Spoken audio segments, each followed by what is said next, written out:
Assalamualaikum warahmatullahi wabarakatuh. Kembali lagi dengan pembelajaran IPA. Masih pada bab 1 yaitu materi tentang gerak benda. Pada pertemuan kali ini kita akan membahas materi gaya dan hukum Newton. Oke, kita lanjutkan. Apa toh gaya itu? Gaya ini bisa didefinisikan sebagai tarikan atau dorongan. Jadi gaya bisa berupa tarikan, bisa juga berupa dorongan. Ketika kita mendorong meja atau menarik meja itu sebenarnya kita juga telah melakukan yang namanya gaya. Seperti itu ya. Kemudian dampak gaya pada benda yang dikenainya. Di sini ada 4 dampak. Yang pertama, benda yang diam akan menjadi bergerak. Contohnya adalah bola yang diam lalu kita tendang. Ataupun pada meja yang kita dorong. Kemudian yang kedua, benda yang bergerak menjadi diam. Hal ini bisa terjadi pada salah satu contohnya di sini ada bola yang dioper kemudian kita hentikan dengan kaki. Nah, di situ dia awalnya bergerak kemudian menjadi diam. Yang ketiga, benda berubah bentuk. Nah, ini saya ambil contoh satu. Tanah liat ini kalau kita tekan-tekan kemudian ini bisa menjadi sebuah guci atau vas ya. Ini salah satu bentuk contoh dari benda dapat merubah bentuk. Kemudian yang keempat yaitu benda yang bergerak dapat berubah arahnya. Contohnya seperti ini, ketika ada seseorang menendang bola lurus kemudian dioperkan ke temannya dan ditendang lagi, nah arahnya akan berubah. Atau juga ketika ada bola kasti yang dilempar kemudian dipukul, nah arahnya pasti berubah. Seperti itu ya. Jadi ada 4 dampak yang ditimbulkan oleh gaya. Nanti bisa dipelajari lagi, bisa juga buka LKS atau buku untuk memperdalam masalah ini ya. Oke, kita lanjutkan lagi. Satuan pada gaya. Nah, secara umum, satuan pada gaya itu adalah Newton, disimbolkan dengan N besar. Tetapi ada satuan yang lain, dapat kita konversikan. Nah, ini. Yang pertama, 1 Newton itu sama dengan 10⁵ din. Nah, 1 Newton itu sama juga dengan 1 kg meter per sekon kuadrat. Nah, ini adalah satuan-satuan yang berlaku untuk gaya, tetapi biasanya yang sering digunakan ya ini yang Newton ini atau N besar, seperti itu ya. Kita lanjutkan. Nah, ada yang namanya gaya berat. Contohnya batu yang dilempar ke atas pasti akan jatuh lagi ke tanah. Hal ini karena adanya gaya berat atau gaya gravitasi, yaitu gaya yang arahnya selalu ke bawah menuju ke pusat bumi. Adapun persamaannya, nah di sini nanti kita ketemu hitung-hitungan lagi ya. Ada rumusnya W. W ini simbol dari gaya berat, satuannya Newton, M itu massa, satuannya kilogram, dan G itu adalah percepatan gravitasi atau meter per sekon kuadrat. Nah, seperti ini. Ada sebuah batu yang memiliki massa 50 kg. Apabila percepatan gravitasi di tempat tersebut adalah 10 meter per sekon kuadrat, maka berapakah gaya berat batu tersebut? Nah, usahakan kalau mengerjakan soal yang hitungan selalu diberi ini ya. Diketahui yang pertama massa 50 kg, kemudian percepatan gravitasi disimbolkan G kecil 10 meter per sekon kuadrat. Ditanya berapakah gaya beratnya? W kecil ya. Jawab, W atau gaya berat adalah hasil kali antara massa dikali dengan percepatan gravitasi. Massanya 50 kg dan percepatan gravitasinya 10 meter per sekon kuadrat. Hasilnya 500 kg meter per sekon kuadrat. Bisa ditulis juga dengan 500 Newton. Disimbolkan N besar ya. Jadi gaya beratnya adalah 500 Newton. Macam-macam gaya berdasarkan penyebabnya. Ini ada beberapa, saya tulis di sini ada 7. Yang pertama gaya listrik, gaya magnet, gaya pegas, gaya gravitasi, gaya mesin, gaya gesek, dan gaya otot. Nah, ini adalah kesemuanya gaya-gaya yang dibedakan berdasarkan penyebabnya. Macam-macamnya yang berdasarkan pada penyebab gaya itu bisa terjadi. Mungkin bisa disebutkan lagi contoh gaya yang lainnya. Bisa lihat di LKS atau di buku paket, di situ ada, atau mungkin di internet ya. Ini gaya berdasarkan sifatnya. Ini ada 2. Yang pertama gaya sentuh dan yang kedua adalah gaya tak Sentuh, kalau gaya sentuh itu gaya yang bekerja pada benda dengan titik kerja berada pada permukaan benda. Contohnya gaya gesek, gaya otot, dan gaya mesin. Ini yang bisa dilihat ya ini ya, yang bisa diindra atau dilihat. Kemudian yang kedua gaya tak sentuh atau gaya yang titik kerjanya tidak bersentuhan dengan benda. Ini nggak terlihat ya, nggak terlihat ya ini ya. Contohnya gaya magnet, gaya gravitasi seperti itu. Kalau ini berdasarkan jenisnya, ini ada dua, sentuh dan tak sentuh seperti itu ya. Kita mengenal ke resultan gaya. Apa tuh resultan gaya itu? Resultan gaya adalah total gaya yang bekerja pada sebuah benda dan disimbolkan dengan sigma F. Nah, ini kayak M miring ini dibaca dengan sigma atau simbol dari jumlah. Nah, yang pertama, resultan gaya yang terjadi pada gaya saling sejajar dan searah. Misalkan ada sebuah balok dan dikenai gaya F1 ke arah kanan 10 Newton dan F2 20 Newton ke arah kanan juga. Berapakah resultan gaya yang bekerja? Nah, di sini kita jumlahkan gaya yang bekerja pada balok tersebut. Nah, tadi kan dampak gaya itu bisa menyebabkan benda bergerak. Nah, di sini ada balok yang diam, kemudian ditarik dengan gaya F1 dan F2. Berapakah gaya yang bekerja? Langsung jumlah saja ya. Karena sudah sejajar dan searah, sigma F atau jumlah gayanya adalah F1 ditambah F2, gaya pertama ditambah gaya kedua, 10 Newton ditambah 20 Newton, hasilnya adalah 30 Newton. Karena gaya ini disebut dengan besaran skalar, yaitu besaran yang punya nilai dan arah, maka setiap penulisan harus dikasih kode, harus dikasih arah ya.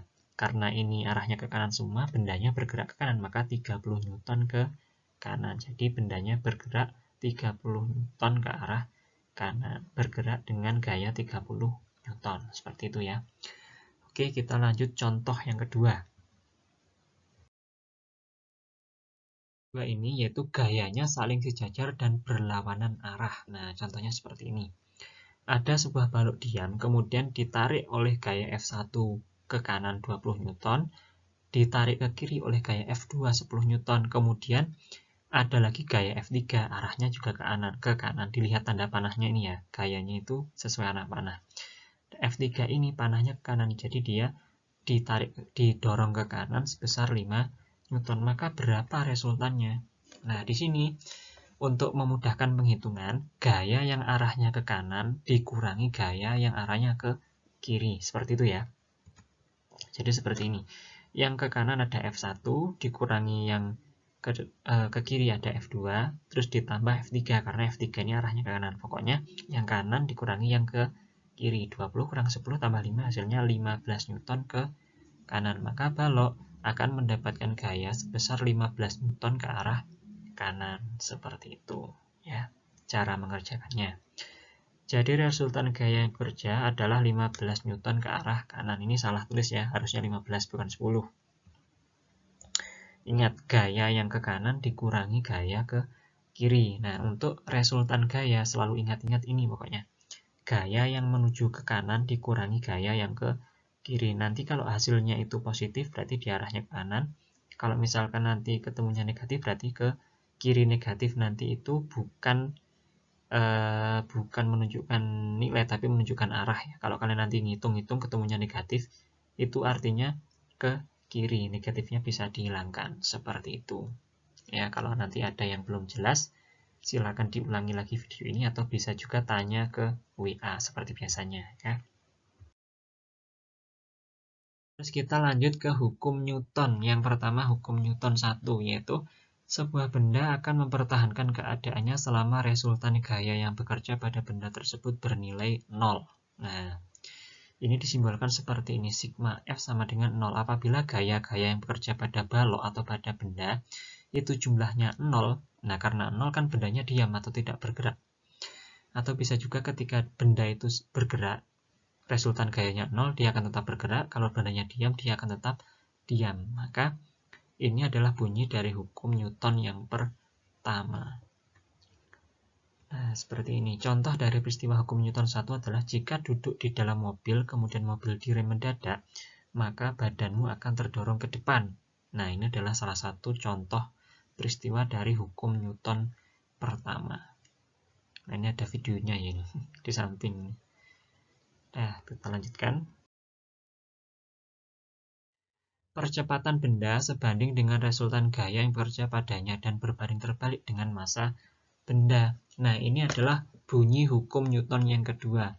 Percepatan suatu benda itu adalah hasil bagi antara resultan gaya yang bekerja dibanding massa. Nah, ini hukum Newton yang kedua.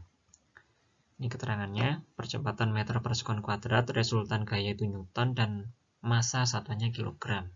Contoh dari hukum Newton kedua ini adalah truk yang membawa massa sedikit atau muatan sedikit dapat mendapat percepatan yang lebih besar daripada truk yang membawa muatan atau massa yang lebih banyak. Seperti itu. Kita lanjut ke contoh soal. Ini contoh soalnya. Hitunglah percepatan balok di bawah ini. Ada sebuah balok masanya 5 kg, ditarik F1 ke kanan 20 Newton dan F2 15 Newton ke kanan dan diberikan gaya 10 Newton ke arah kiri. Nah, diketahui dulu F1 20, F2 15, F3 20, masanya 15 kg. Ditanya berapa percepatannya. Jawab, nah ini kita pakai rumus hukum Newton kedua. A sama dengan sigma F per M. Resultan gayanya, gaya yang ke kanan dikurangi gaya yang ke kiri. F1 ditambah F2 dikurangi F3 dibagi M. Hasilnya 20 tambah 15 dikurangi 10 dibagi 5. 35 kurangi 10, 25 bagi 5 meter per sekon kuadrat. Nah, kalau ada soal lagi seperti ini, cara mengerjakannya pakai hukum Newton yang kedua. Seperti itu ya. Kita lanjutkan ke materi selanjutnya. Nah, ini hukum Newton yang ketiga. Jika benda A mengerjakan gaya pada benda B, maka benda B akan mengerjakan gaya yang sama pada benda A dengan besarnya yang sama dan arahnya yang berlawanan, atau bisa disebut juga sebagai hukum aksi reaksi. F aksi sama dengan minus F reaksi. Kenapa ada tanda minus? Karena arahnya berlawanan. Contohnya seperti ini. Apabila seorang anak menarik pohon dengan gaya F, maka sebenarnya pohon ini juga memberikan gaya tarik yang sama sebesar F pada anak. Nah, kemudian gaya aksi reaksi ini juga terjadi pada ketika seseorang menggunakan busur panah ya. Ketika ditarik pegasnya ini, maka pegas juga akan memberikan reaksi terhadap busurnya ini. Kemudian penerapan hukum Newton 3 ini juga terjadi pada pendorong roket.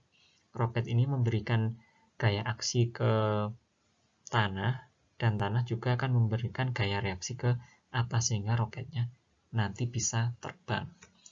Untuk penjelasan aksi reaksi dan sebagainya pada hukum Newton 3 ini silakan nanti ya dibuka di LKS atau di buku paket atau di internet untuk menambah materi seperti itu ya. Oke, saya lanjutkan materinya.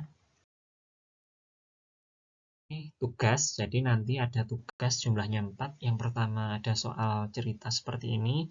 Berdasarkan ilustrasi, sebutkan gaya apa saja yang terjadi berdasarkan macamnya. Tadi sudah ada juga materinya. Yang kedua, menghitung gaya berat, menghitung resultan gaya, dan yang keempat adalah menghitung percepatan balok. Nah, ini sudah saya jelaskan semua, tinggal diulangi lagi videonya, atau juga bisa buka internet, atau bisa juga membuka LKS, seperti itu. Selamat mengerjakan dan silakan nanti dikumpulkan jawabannya seperti biasanya ke nomor saya ya. Assalamualaikum warahmatullahi wabarakatuh.